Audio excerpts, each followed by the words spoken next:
even today, when we got this meeting, we quickly said, yes, if they are ready for meeting, we are ready today.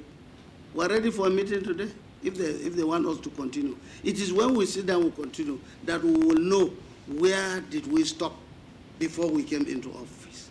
And that's the appeal that we are making. Let us continue from there and then put out our time frame like somebody said. After the meeting, we can't start putting time frame until we meet with them. So we're saying that the period of the meeting or the reason for the meeting should not be a strike action. There you have it. That's the Minister of Labour and Productivity, Solomon Lalong, earlier this evening in a meeting with leaders of the Trade Union Congress and the NLC, and plans to avert the proposed two-day nationwide warning strike to begin tomorrow. And I have with me Bosun Olabi, the Chairman, Trade Union Congress in Oyo State, and also Kade Olusegun Martins, the Chairman of the NLC in Oyo State. So one welcome to you, gentlemen, and thanks for joining me on Politics HQ tonight. Thank you for having me. Now, I'd like to start with you, Bosu. What's the latest? What are the feelings we're getting from Abuja? Is the meeting over with the Minister of Labour, Solomon Lalong? What was the TUC president was there? What's the latest directive to members? Is this strike going to hold tomorrow or not, the two-day running strike? Thank you for that. And just like you said, the Trade Union Congress in Oyo State, under the leadership of Comrade Festus Osifo, we had our emergency NEC meeting. Some people were able to make it in person, while some of us, because of the short notice of the meeting, were only able to join online. And after much deliberation, the Trade Union Congress of Nigeria have resolved that we will still continue to negotiate. We will still continue to push for various reasons that I may not be able to disclose here. But we believe that we will still give our discussion the benefit of all the doubt. We've been discussing, and some things, though not yet what we are expecting, not yet where we want it to be, is being done. But at this moment, the resolution of the NEC of Trade Union Congress of Nigeria is that we will continue to negotiate with the federal government. We will continue to push a sum of money which is neither here or there, in form of money, some in form of grains, has been released to various states, which we still consider very, very small, which we consider very, very, I don't know the right word to use, not adequate as to what we are asking for to actually cushion the effect of the removal of fuel subsidy, which we believe is the main reason why all these agitations, why people are becoming restive. So things is been done, no matter how little, but the issue is that they are not enough. But the resolution of the NEC of TUC is that we are not going on strike yet. We are not withdrawing our service yet, but we will continue to dialogue with the federal government. That is at the federal level. Now, Bosu, you've talked about the TUC stand, that, you know, things have done, there's movement, but it's not enough. But what are really the specific demands and palliatives that, I mean, your sister union, the NLC, is seeking from the government? And how do you, in your own opinion, I know you belong to the TLC, to the TUC, but how do you, what more can the government do to really mitigate the effects of the subsidy removal? You did acknowledge that government is doing something, there's some level of movement, but it might not be enough. But what do you think the government should do at this point, looking at the level of the impact of subsidy removal? What's your recommendation? Okay, if you look at it, it's a direct impact on people. The removal of fuel subsidy is taking money out of people's pocket directly. It used to be 165, 180 regime, but now it suddenly becomes 580, 600, at some places even more than 600. So it is a direct taking away of money from people. And the only thing that could quickly cushion that is if you directly put money in people's pockets. Let us have it numerically. May 29, the president pronounced that fuel subsidy is gone. We believe that immediately you pronounce that fuel subsidy is gone, whatsoever that will cushion the effect of fuel subsidy should come that same time. But if you look at it now, there's been a lot of time between May 29 and now. Even we don't know when it will end, where the government has been telling us, wait, we will do this, we will do that, we will work on CNG vehicles, we will do this, maybe wage award, maybe it is going to be increment in salary. Various things has been promised, but we have not seen the real thing in terms of movement. Okay, but permit me to come in here, Bosu. In Adamawa State, Governor, the state government last week did reveal about 10, if I'm not mistaken, a number of CNG-run buses at the capacity of 100 passengers per bus. And the federal government has released 5 billion naira to each state. And then we also have the issue of grains and rice that have been dispersed to states. Is that not enough? Or what do you make of this palliatives measures that we've seen from the federal government? And you did say, the way to mitigate this will be through, putting things in people's pockets. How much money, because all fingers are not equal, how much money can the federal government really put in the hands in the pockets of Nigerians, and how sustainable is this?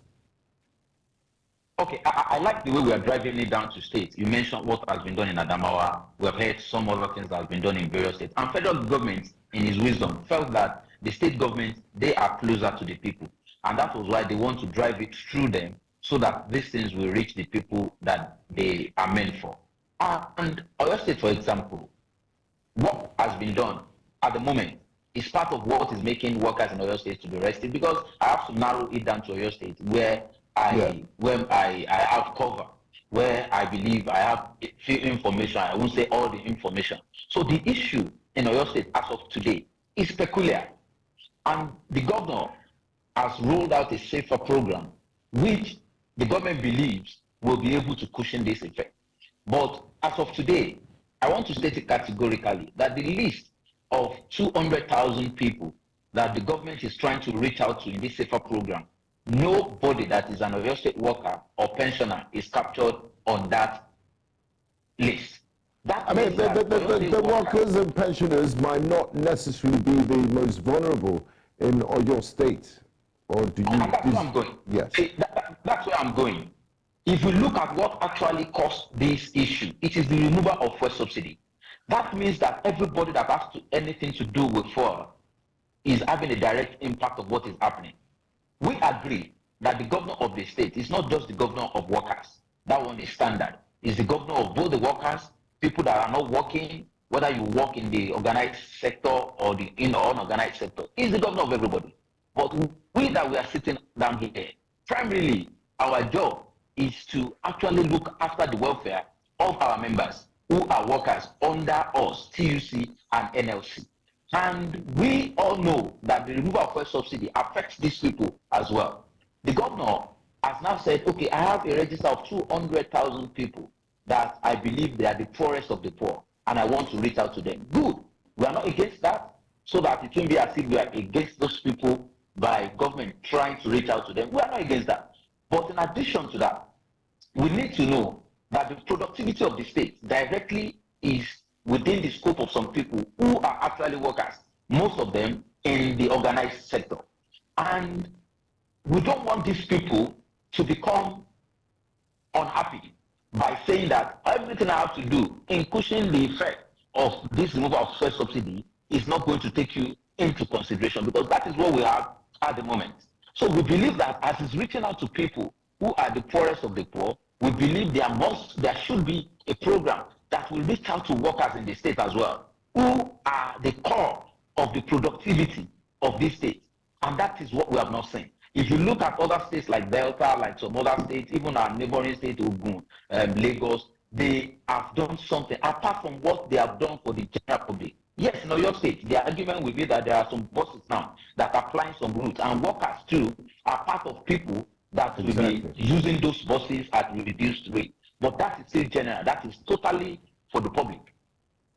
So you would want specific interventions that cater for the workers? Yes, just like it has been done. And we don't want to start comparing our state, but there is no way we can just look away from doing that. There is no way we can just take our eyes away from that and not point to other people, look at this, look at that.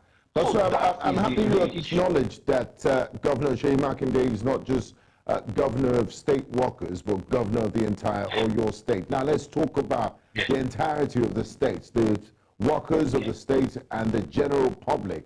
As someone that is situated, that is grounded and familiar with the environment in Oyo state as we speak, can you provide insight into how the general public in Oyo state has been coping with the removal of petrol subsidy? And what's the prevailing sentiment among the people about this decision? What feelings are you getting on the ground? I will tell you without mentioning words that the sentiment, which I won't even call sentiment, the reality on ground is that people are suffering. The reality on ground is that whatsoever we think we are doing now is still yet to really impact people the way they would have expected. Yes, the governor has taken some steps. I am part of the committee that is working on the health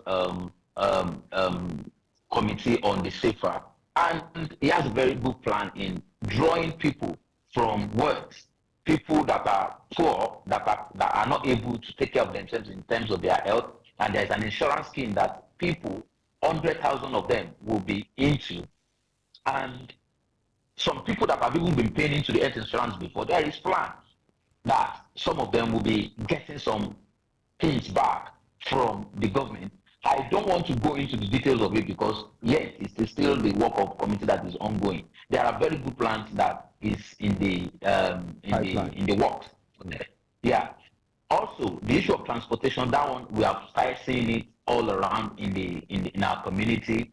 Bus flying even from Ibadan to Kumosho to Oyo and even to Kyogun at a very reduced rate. These are good moves, and even workers that are working in the secretariat, I learned that there are some buses that are actually meant for them to go home, take them to specific places, almost at no cost. Yes, these are good plans, but I will still have to say that we still need more, because the effect of this fuel subsidy removal has gone even beyond all those things. People can no longer lighten up their house because the electricity itself is not available, first and foremost. So people have been using generator, their little money to buy fuel to power their generator. But if you go everywhere now, almost everywhere is in darkness, because people cannot afford to do that any longer. They will prefer to stay in darkness. And where there is darkness, there is antecedent issues that will accommodate that. People will go about doing crimes and all manner of things. So it is deeper than what we are saying. So the sentiment in town, the reality in town is that people are not very happy with the government in town. They are not happy with the way things are, and they need things that will happen almost immediately. Because if you want to wait until you roast dog before you eat, you will have died before the dog really roasted. Absolutely. So people need people need something. On May 29th, 2023, President Bola Ahmed Tinubu, during his inaugural speech, did famously say subsidy is gone. We saw the ripple effect in the nation. We saw what happened. And to put it in context, most or all of the major candidates that contested for the presidential election said, you know, this subsidy regime is something that has to go because there's hemorrhage in our accounts. It has to go. Given the luxury of hindsight, what should the president and the current APC administration have done differently in order to, you know, make life easier for Nigerians? Because do you think the subsidy regime had to go first and foremost?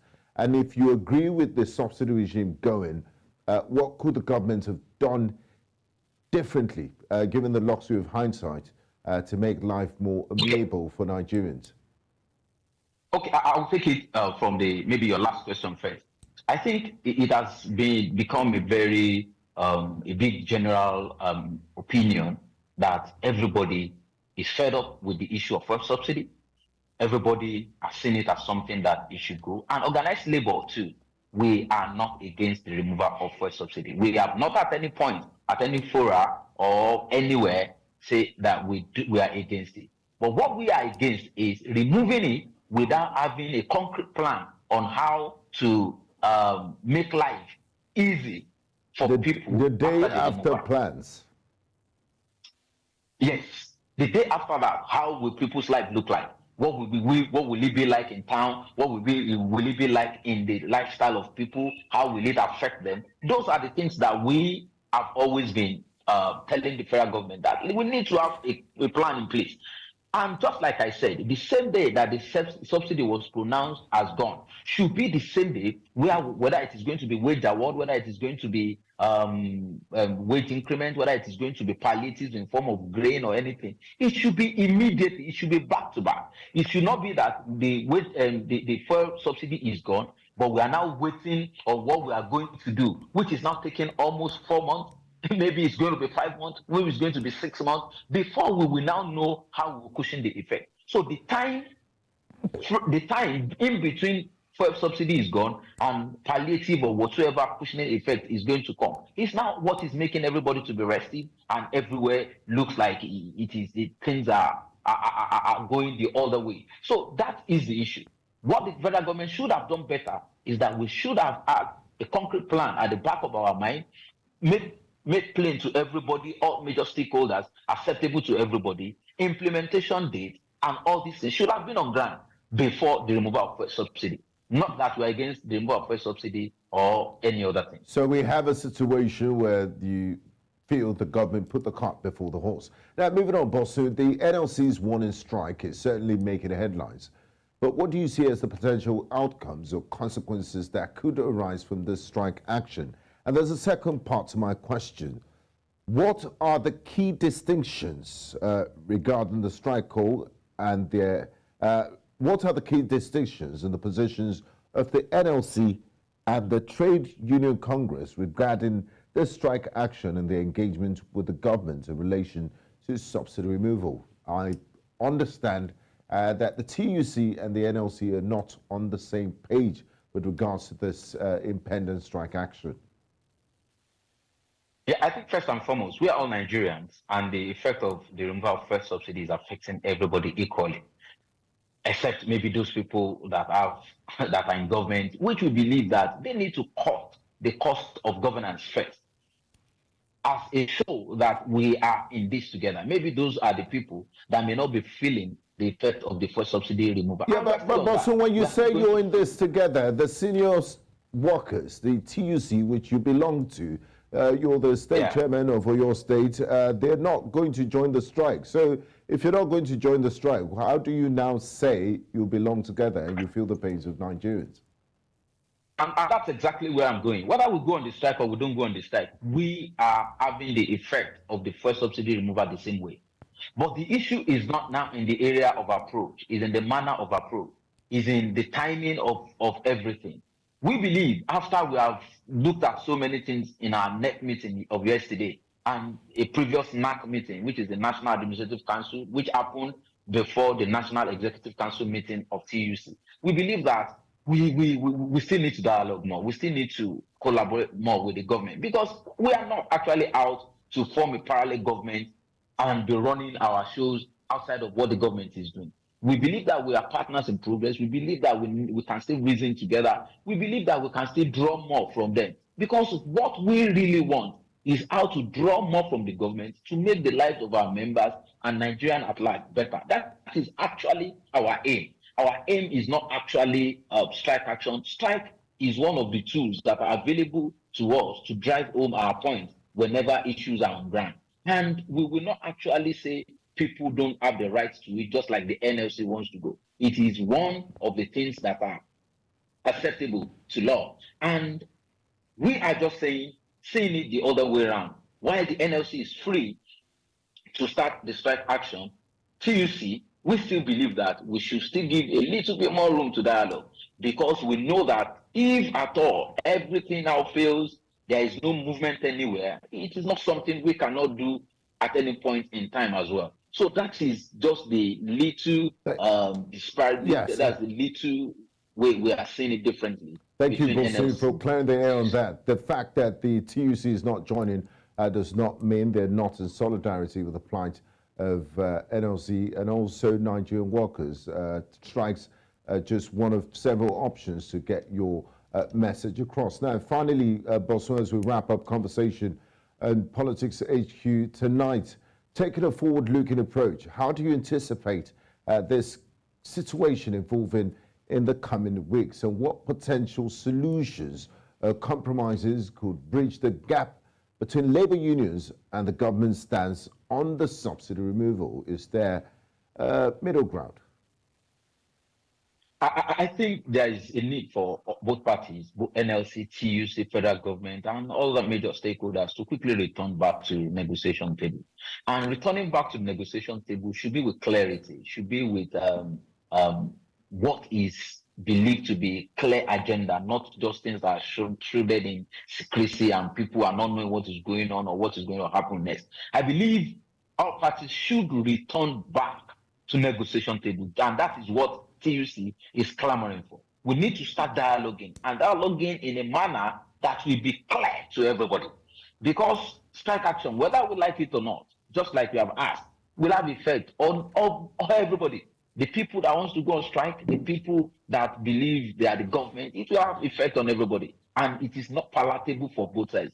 Maybe at times government feels that when workers wants to go on strike, it is because they are enjoying it. No, it is not something that is easy for us to do. But at times when we are pushed to the wall, it is one of those things that we believe we can use to draw government and to get their attention to do the right thing. So I will be calling on government that what we really want is them doing the right thing. Doing the right things in time of giving palliatives and making sure that those palliatives get to the people that they are supposed to get to. Because that's one of our concerns too in some states, where we believe that these palliatives is being given out, but we are not sure who those palliatives are actually getting. And you also have the luxury of looking at how government performed in less than 2 years ago during the subsidy, during the COVID-19 pandemic. Thank you very much, Bosu. I wish we could go on, but we've fast run out of time. Bosu B, Chairman, Trade Union Congress of Nigeria, or your state chapter. It's been an absolute pleasure speaking with you, and I do hope to reconnect in the nearest future. Thank you very much for your time and insight. Thank you. Thank you for having me.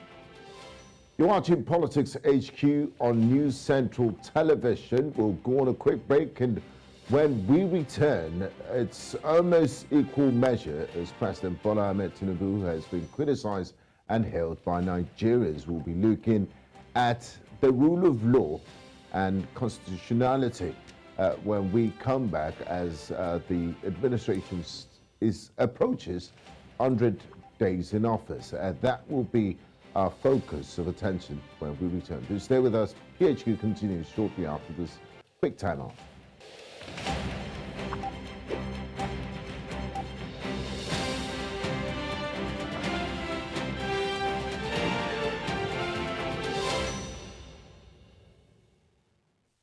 In equal measure, President Bola Ahmed Tinubu has been criticized and held by Nigerians.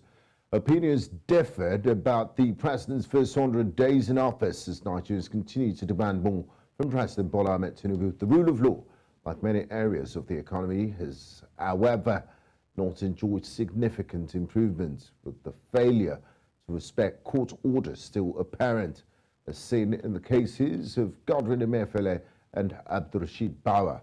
The Nigerian economy has not also fared significantly better, says President Bola Ahmed Tinubu came into office more than 3 months ago, with stringent policy changes yet to materialize into marked economic development. Now, joining me tonight on Politics HQ to discuss this is Dele Farotimi. He's a legal practitioner. And I also have Dr. Adetunji Ogunyemi, a lawyer and associate professor of economic history at the Obafemi Awolowo University, join us from Ile-Ife in Nigeria. One welcome to you, gentlemen, and thanks for joining me on Politics HQ tonight. Thank you. Thank you for Now, I'd like to start with Dele Faratimi in Lagos. Dele, given the significance placed on the rule of law in President Tinubu's 8-point agenda, he also mentioned it during his inaugural speech at the Eagle Square in Abuja, May 29, 2023. Could you delve into specific actions he's taken in his first 100 days to demonstrate a commitment to upholding it? And are there examples where he has showed that he's not committed to upholding this rule of law? Well, good evening, Doc. Let me first of all make something clear. I would apologize profusely that I'm unable to engage in an analysis of the study which you will share. Because they are asking me to look at the 100 days of the man who calls himself Bola Ahmed Tinubu in this rule of law. And my own position is that everything about the president and the administration that made the rule of law. Because if the law should prove, the administration never has been, because it never has been formed in the first place. So if they are asking me to objectively evaluate whether this administration has upheld the rule of law, I will say that it exists in itself a foundation of the rule of law. But now that we are all pretending that everything is normal and performed, and to have a government quote and unquote, even though necessarily as part and concerned with the total type of administration itself, that is in part and parcel and an integral part of the Buhari administration, it is still entitled to support to want to pretend that it's the rule of law and it has to be taken.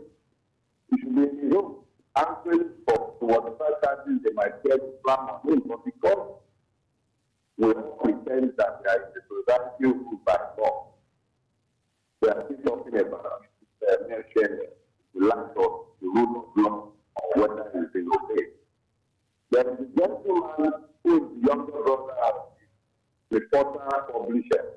I can't remember his name right now. He's being held because Mr. Fasola, the same detective of Sophie, wrote a petition against the publishing house. So the brother becomes a collateral and then free company for 40 weeks. Daniel, the young man who said that we shall be tested. If somewhere in Kwara State, fully behaved, that is in the context of the battle, and we are talking about the rule of law. Nothing has changed. Mr. Bola said, Tinubu and the man of that known as Bola Ahmed Tinubu have never continued the policy of illegality, criminal disregard for human rights. That was the motto. Nothing new has happened since the people. Thank you very much, Dele. Now I'd like to bring in Dr. Ogunyemi Ilefe into the conversation. Now, Dr. Ogunyemi, what's your assessment of the first 100 days of President Bola Ahmed Tinubu in office with regards to adherence to the rule of law and respect for the Constitution? How would you rate this administration so far? Thank you for having me. I thank you very much. My feeling is that the government of President Tinubu has just settled down, and it may be too early to begin to assess him based upon the issues of rule of law. Sorry to butt in there. Sorry to butt in there, Dr. Ogunyemi. You did hear from the last speaker. He did highlight some very distinct cases where the current administration has failed to adhere to the rule of law. So, I mean, these things happen within the first 100 days of this administration. So are you quite confident that it's still too early to make an assessment? I absolutely believe it is too early. But as a brief assessment, I would not say that the government has performed poorly. What I would rather say is that the time has come now with the new Attorney General of the Federation, Chief Fagbemi, for him to now begin to do a significant adjustment in the structure of our judiciary. That's number one. And then appointment of more judges to the senior benches and a significant review in the remuneration of judicial officers. In these three areas, I think the government should do more and then firm up the system. Periods for criticism will begin to roll in 6 months after now. But for now, the government has done well. Thank you, Dr. Oguyemi. Back to you, Dele Faratimi. Dele, your co-panelist, Dr. Oguyemi, believes it's still too early to make judgment, to pass judgment on the administration's efforts, and he believes the government has done fairly well. Now, looking at examples of how President Tinubu's approach to the rule of law differs from that of his predecessor. By this time, in the first 100 days of the former administration of President Muhammadu Buhari, there were confrontations, extrajudicial killings, accusations of Shiites who protested in Abuja. There was also the case of Nnamdi Kanu, the government not respecting the court's decision to have him freed. So what impact might these differences have? And is there a clear difference between this